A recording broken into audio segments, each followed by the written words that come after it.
पीयूष हमारे साथ लगातार बने हुए। पीयूष, मुस्लिम प्रतिनिधियों की तरफ से लगातार इसका स्वागत किया जा रहा है जो सुप्रीम कोर्ट का फैसला आया है और इलाहाबाद हाई कोर्ट के फैसले को ही पलटा है।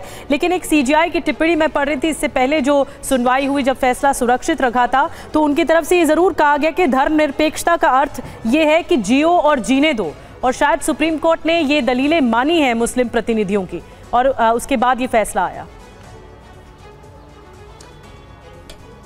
बिल्कुल, सुप्रीम कोर्ट ने मुस्लिम प्रतिनिधियों की उन दलीलों को माना है जिसमें ये कहा गया था कि धर्मनिरपेक्षता का अर्थ ये नहीं है कि धर्म से संबंधित शिक्षा नहीं दी जा सकती है और सभी धर्मों में धर्म से संबंधित शिक्षा दी जाती है।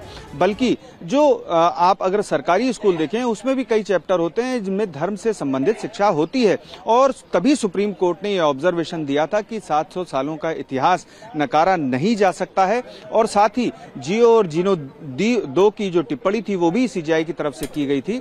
और सुप्रीम कोर्ट ने उत्तर प्रदेश सरकार की तरफ से और मुस्लिम पक्षकारों की तरफ से जो दलीलें दी गई थी उनको अपने फैसले में स्वीकार कर लिया है। यही वजह है कि सुप्रीम कोर्ट ने हाई कोर्ट के फैसले को पलटते हुए उसे रद्द कर दिया है, खारिज कर दिया है और साथ ही जो एक्ट है उसे संवैधानिक करार दिया है। और ये छूट आप समझ सकते हैं कि सीधे तौर पर उत्तर प्रदेश सरकार को दी गई है कि अगर वो कोई प्रोविजंस बदलना चाहें, संशोधन करना चाहें तो अब कर सकते हैं। चूंकि पहले हाईकोर्ट की तरफ से जब इसे असंवैधानिक करार दे दिया गया था तो जाहिर है कि उसमें उत्तर प्रदेश सरकार कुछ नहीं कर सकती थी और उसे नया एक्ट लाना पड़ता।